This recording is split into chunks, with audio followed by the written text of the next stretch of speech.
Bismillahirrahmanirrahim. Assalamualaikum warahmatullahi wabarakatuh. Kami dari kelompok 13, mata kuliah Manajemen Pembiayaan Prodi Perbankan Syariah Universitas Ahmad Dahlan. Di sini kami akan menjelaskan mengenai manajemen pembiayaan konsumer bank syariah. Sebelum itu, saya akan memperkenalkan anggota dari kelompok 13 ini. Yang pertama ada NIM Imas dengan NIM 18.32001, yang kedua Putri Sekar dengan NIM 18.32056, dan yang ketiga saya sendiri dengan Vicky Arlina Septiviana dengan NIM 18.32035. Next. Manajemen pembiayaan konsumer bank syariah. Next.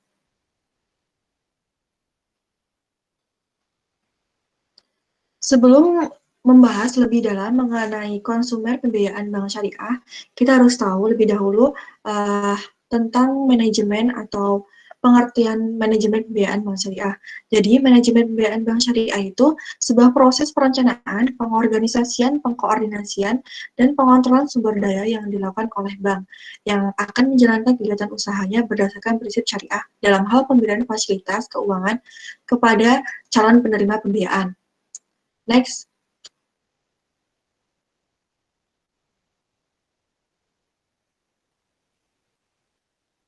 Pembiayaan itu merupakan sumber pendapatan bagi bank syariah. Tujuan adanya pembiayaan ini yang dilaksanakan oleh perbankan syariah yaitu terkait dengan stakeholder, yakni yang pertama itu dari pemilik. Para pemilik ini mengharapkan akan memperoleh penghasilan atas dana yang ditanamkan pada bank tersebut. Yang kedua, itu para pegawai mengharapkan dana dapat diperoleh kesejahteraan dari bank yang diperolehnya. Yang ketiga itu dari masyarakat. Yang pertama, pemilik dana. Masyarakat sebagai pemilik dana mengharapkan dari dana yang diinvestasikan akan memperoleh bagi hasil. Yang kedua, debitur yang bersangkutan. Dengan penyediaan dana, baginya mereka merasa terbantu guna menjalankan usahanya, atau terbantu untuk pengadaan barang yang diinginkannya. Yang ketiga, masyarakat umumnya atau konsumen. Dengan pembiayaan, mereka dapat memperoleh barang-barang yang dibutuhkan. Yang keempat, pemerintah. Pemerintah itu juga terbantu dalam pembiayaan pembangunan negara. Di samping itu juga akan diperoleh pajak. Dan yang terakhir ada bank. Bagi bank yang bersangkutan, hasil dari penyaluran pembiayaan diharapkan bank dapat meneruskan dan mengembangkan usahanya agar tetap survival dan meluaskan jaringan usahanya, sehingga semakin banyak masyarakat yang dapat dilayaninya. Next.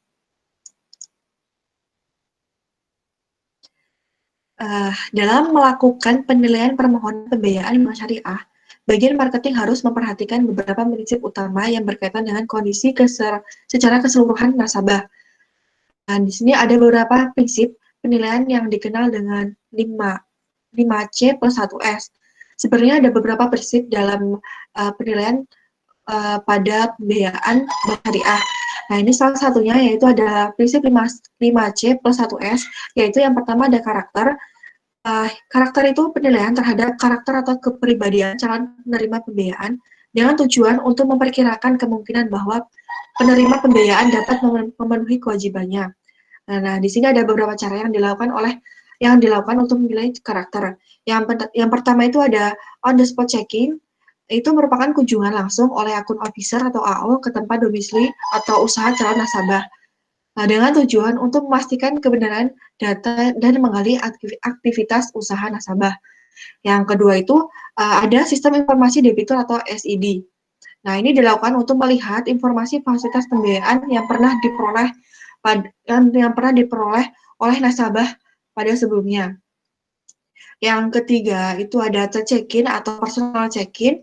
Ini dalam praktiknya bagi nasabah baru atau existing customer, akun officer atau AO bank syariah dapat menggali informasi melalui tetangga dan perangkat desa atau supplier, pelanggan, distributor, dan lain-lain. Nah, yang kedua itu ada capacity, yaitu penilaian secara subjektif tentang kemampuan penerima pembiayaan untuk melakukan pembayaran. Nah, ini ada cara untuk mengukur capacity yang dilakukan untuk melalui berbagai pendekatan. Jadi, dalam mengukur capacity ini dilakukan dengan berbagai pendekatan. Yang pertama itu ada pendekatan historis. yaitu menilai past performance apakah menunjukkan perkembangan dari waktu ke waktu. Nah, dalam pendekatan historis ini dilakukan minimal 2 tahun terakhir. Yang kedua itu ada pendekatan profesi. Jadi di sini dalam hal pendekatan profesi ini dilakukan dengan menilai latar belakang pendidikannya. Yang ketiga itu ada pendekatan yuridis, yaitu menilai apakah calon nasabah ini mempunyai kapasitas untuk mewakili badan usaha yang diwakilinya untuk mengadakan perjanjian pembiayaan dengan bank. Yang keempat ada pendekatan manajerial. Pendekatan manajerial ini menilai kemampuan dan keterampilan nasabah dalam melaksanakan fungsi-fungsi manajemen. Dan yang kelima itu ada pendekatan teknis, yaitu menilai kemampuan mengelola faktor-faktor produksi, seperti tenaga kerja, sumber bahan baku, peralatan, administrasi keuangan, dan lain-lain. Yang ketiga itu ada capital, yaitu penilaian terhadap kemampuan modal yang dimiliki oleh calon penerima pembiayaan, yang diukur dengan posisi perusahaan secara keseluruhan, ditujukan oleh rasio finansial dan penekanan pada komposisi modalnya. Dalam praktiknya, kapital ini dapat diukur dengan pendekatan rasio debt to equity ratio atau DER. DER itu adalah perbandingan antara total hutang, baik hutang lancar atau jangka panjang yang dimiliki oleh calon nasabah. Next.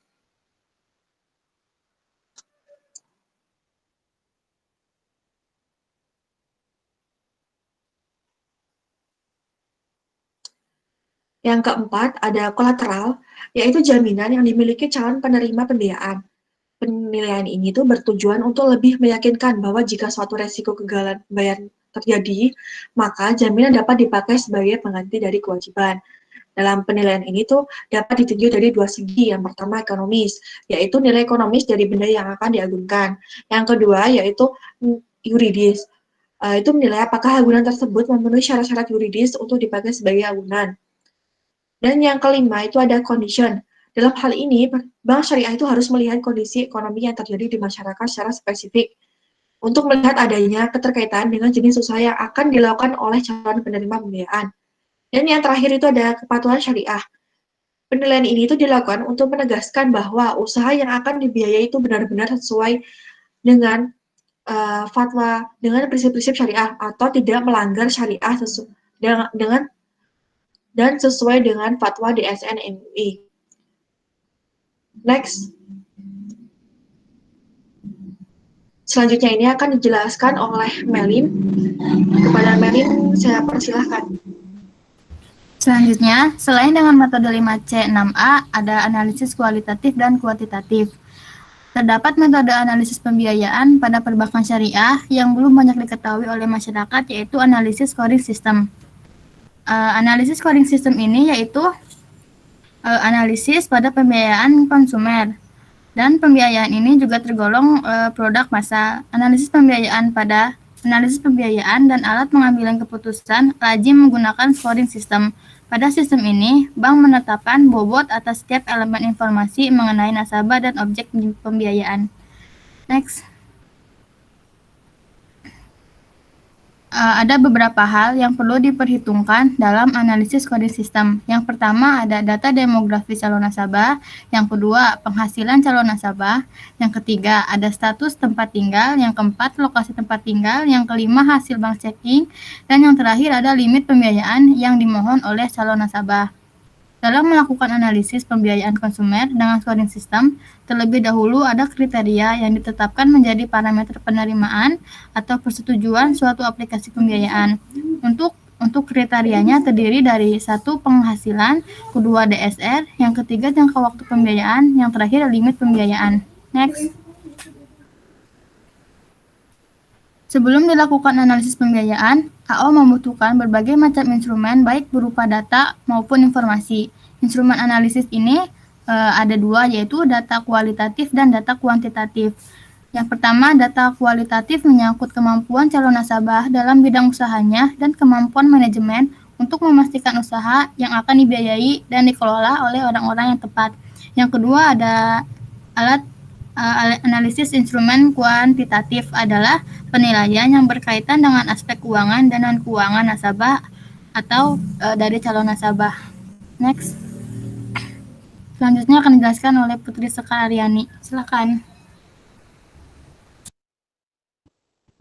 Selanjutnya, pembiayaan konsumer umumnya merupakan pembiayaan yang berbasis agunan. Karena itu, perlu memperhatikan hal-hal sebagai berikut. Yang pertama, agunan. Jenis, kecukupan, dan kepemilikan agunan serta pengikatannya ditetapkan oleh masing-masing bank sesuai jenis atau peruntukan pembiayaan.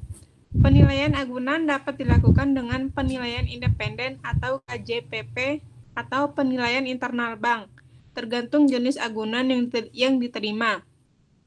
Bank harus dilakukan pengikatan sempurna.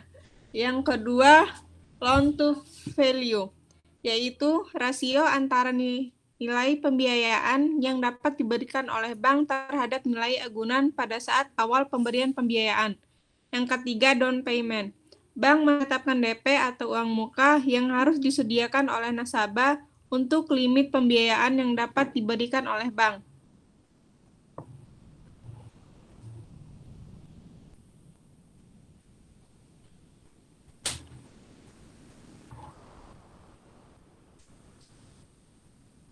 Beberapa hal yang perlu diperhatikan berkaitan dengan DP adalah sebagai berikut. Yang pertama, DP harus merupakan pembayaran di muka atau uang muka secara tunai dengan sumber dana berasal dari nasabah dalam rangka pembiayaan. Misalnya, DP pembelian rumah atau kendaraan bermotor. Yang kedua, besarnya DP dan limit pembiayaan masing-masing produk ditetapkan oleh bank dengan memperhatikan jenis produk, profit target market, tingkat kesulitan likuidasi agunan, serta efisiensi dalam penanganan proses pembiayaan. Selanjutnya, selain hal-hal yang telah disebutkan di atas, tentunya kesesuaian bisnis dengan syariah juga patut diperhitungkan. Hal tersebut dilakukan sebab dalam melakukan pembiayaan di perbankan syariah, syarat mutlak yang harus dimiliki oleh usaha tersebut adalah tidak bertentangan dengan syariah. Selanjutnya, Undang-Undang Nomor 21 Tahun 2008 tentang Perbankan Syariah.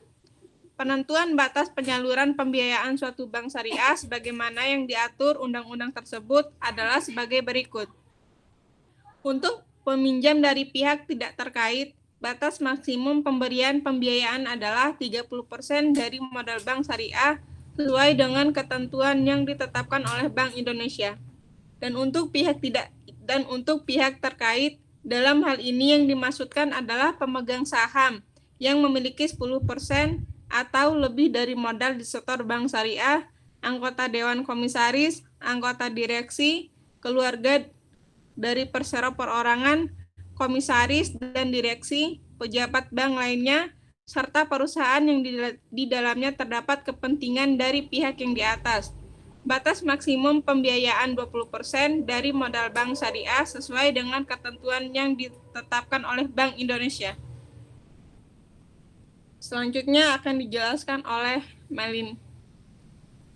Selanjutnya, pembiayaan adalah penyediaan dana atau tagihan yang dipersamakan dengan itu berupa yang pertama yaitu transaksi bagi hasil dalam bentuk murabahah dan musyarakah.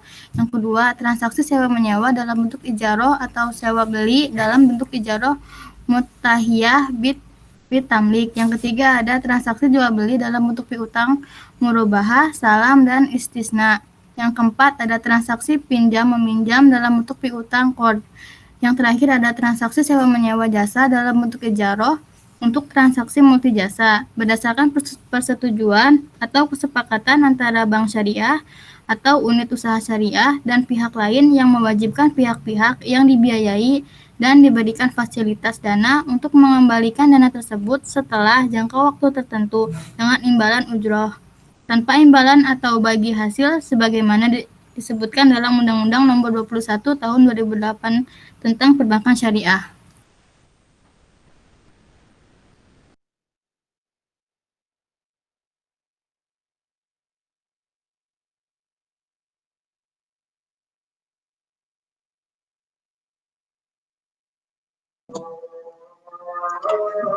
Terima kasih kepada teman-teman yang sudah menyampaikan pembahasan atau penjelasan singkat mengenai konsumer pembiayaan bank syariah. Mungkin saya akan menyampaikan sedikit closing statement dari pembahasan ini. Jadi yang paling utama dalam konsumer pembiayaan ini yaitu harus sesuai dengan prinsip-prinsip syariah dan artinya tidak melanggar fatwa DSN MUI dan sebagainya. Mungkin itu saja dari saya. Kurang lebihnya mohon maaf. Terima kasih. Wassalamualaikum warahmatullahi wabarakatuh.